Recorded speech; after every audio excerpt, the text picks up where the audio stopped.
بسم الله الرحمن الرحيم আসসালামু আলাইকুম আরহামতুল্লাহি ওবারাকাতুহু। প্রিয় দিনী ভাই ও বোনেরা, আশা করি আল্লাহ সুবহানাহু ওয়া তাআলার রহমতে আপনারা সকলেই ভালো আছেন। আজকে আলোচনা করব এমন একটি বিষয় নিয়ে যেটা খুবই গুরুত্বপূর্ণ। বিষয়টি হচ্ছে জালিম অত্যাচারী আর মজলুম অত্যাচারিত ব্যক্তি সম্পর্কে কোরআন এবং হাদিসের চমৎকার কিছু তথ্য রয়েছে, যেই তথ্যগুলো প্রত্যেকটি মুসলমানের জেনে রাখা অত্যন্ত জরুরি। যেহেতু বিষয়টি প্রত্যেকের জন্য খুবই গুরুত্বপূর্ণ, তাই কোরআন এবং হাদিসের এই বিষয়গুলো নিয়ে আজকে আলোচনা করব।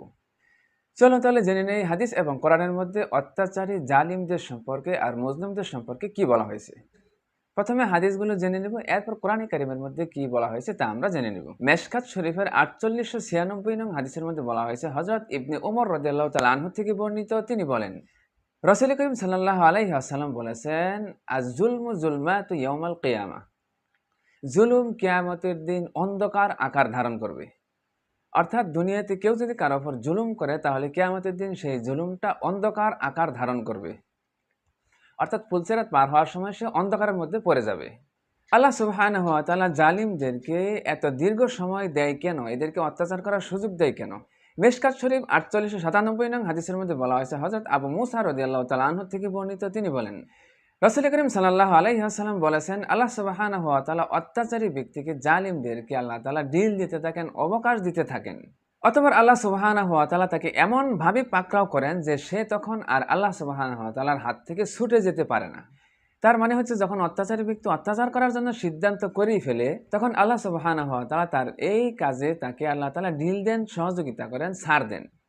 যখন সে অত্যাচার করতে করতে তার পাপের পাহাড় পরিমাণ হয়ে যায়, তখন আল্লাহ তাআলা নির্ধারিত সীমায় পৌঁছে যাওয়ার পর তাকে পাকড়াও করে ফেলেন, ধরে ফেলেন। তখন সে আর ছুটে যেতে পারে না, আল্লাহ তাআলার হাত থেকে ফসকে যেতে পারে না।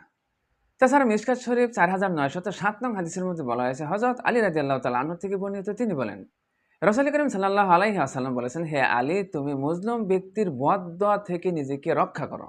মানে মজলুম ব্যক্তির অভিশাপ থেকে নিজেকে রক্ষা করো, বাঁচিয়ে রাখো। কেননা মজলুম ব্যক্তি আল্লাহ সুবহানাহু ওয়া তাআলার কাছে তার অধিকার প্রার্থনা করে, আর আল্লাহ সুবহানাহু ওয়া তাআলা কোনো হকদারকে তার পাওনা থেকে বঞ্চিত করেন না। তার মানে হচ্ছে, মজলুম ব্যক্তি যদি আল্লাহ তাআলার কাছে প্রার্থনা করে, দোয়া করে, সেটা আল্লাহ তাআলা কখনোই ফেরত দেন না। হয়তো 2 দিন আগে নয়তোবা 2 দিন পরে আল্লাহ তাআলা সেটা তার প্রার্থনা মঞ্জুর করেন। যেমন এর বাস্তব প্রমাণ ঘটেছে আমাদের এই বাংলাদেশে। দীর্ঘ 16 বছর পর্যন্ত যখন মানুষের উপর অত্যাচার আর নির্যাতন করতেছিল, তখন কিন্তু মানুষ হতাশ হয়ে গিয়েছিল, এদেরকে আর পাকড়াও করবেন না। কিন্তু আল্লাহ তাআলার একটা নির্ধারিত দেওয়া সীমা থাকে, সেই সীমা পর্যন্ত যখন কোনো অত্যাচারী ব্যক্তি পৌঁছে যায়, তখনই কিন্তু আল্লাহ তাআলা তাকে পাকড়াও করে ফেলেন, ধরে ফেলেন। তখন কিন্তু সে আর ছুটে যেতে পারে না।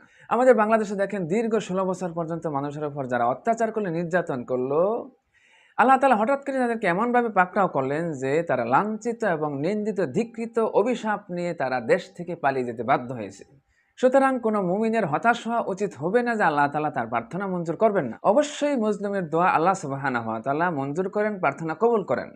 কখনোই কোনো মজলুমের দোয়া আল্লাহ তাআলা ফেরত দেন না।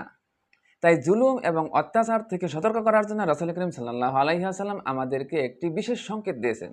যেমন মিশকাত শরীফের 4900 নং হাদিসের মধ্যে বলা হয়েছে, হযরত আবু হুরায়রা রাদিয়াল্লাহু তাআলা আনহু থেকে বর্ণিত, তিনি বলেন, রাসূল করিম সাল্লাল্লাহু আলাইহি ওয়াসাল্লাম বলেছেন, তোমরা কি জানো যে সবথেকে গরীব এবং নিঃস্ব ব্যক্তিকে? তখন সাহাবায়ে কেরাম রাদিয়াল্লাহু তাআলা আনহুম বললেন, সবথেকে গরীব তো ওই ব্যক্তিকে আমরা জানি যার টাকা পয়সা নেই, অর্থ সম্পদ নেই, সেই তো সবথেকে গরীব এবং নিঃস্ব ব্যক্তি।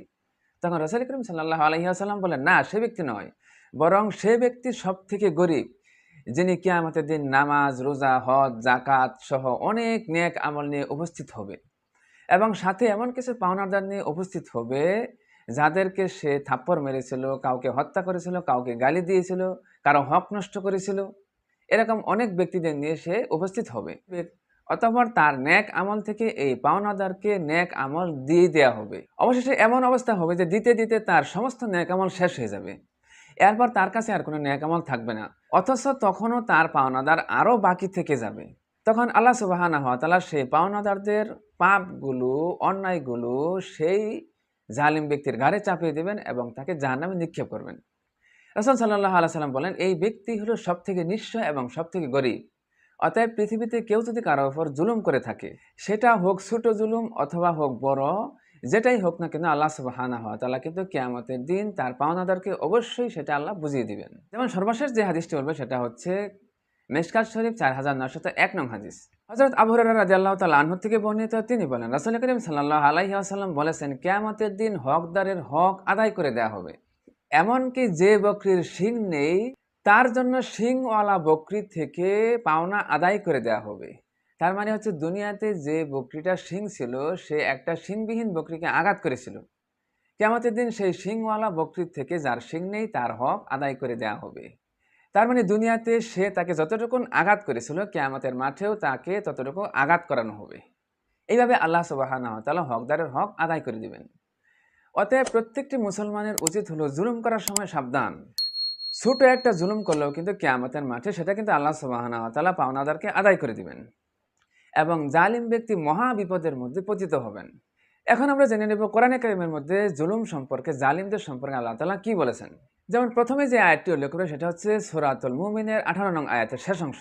সেখানে আল্লাহ সুবহানাহু ওয়া তাআলা বলেন যে মালিজ জালিমিনা মিন হামিমিন ওয়ালা শাফিই ইউতা, মানে কিয়ামতের দিন জালিম অত্যাচারী ব্যক্তির জন্য কোনো হামিম মানে অন্তরঙ্গ বন্ধু তারা পাবে না তাদেরকে সুপারিশ করার জন্য। যেমন অনেক সাধারণ পাপীদের জন্য সুপারিশকারী থাকবে কিয়ামতের মাঠে, কিন্তু জালিম এবং অত্যাচারীদের জন্য আল্লাহ তাআলা কোনো সুপারিশকারী রাখবেন না।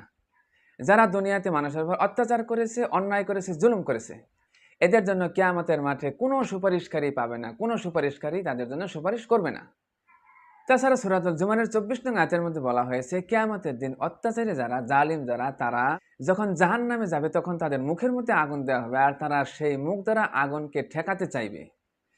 আর এরূপ জালিমদেরকে বলা হবে তোমরা অসাধন করো দুনিয়াতে, তোমরা যা করতে, দুনিয়াতে তোমরা যে সমস্ত অন্যায় আর জুলুম করেছো তার বিনিময়ে আজকে তোমরা এই আযাব এবং শাস্তি অসাধন করো।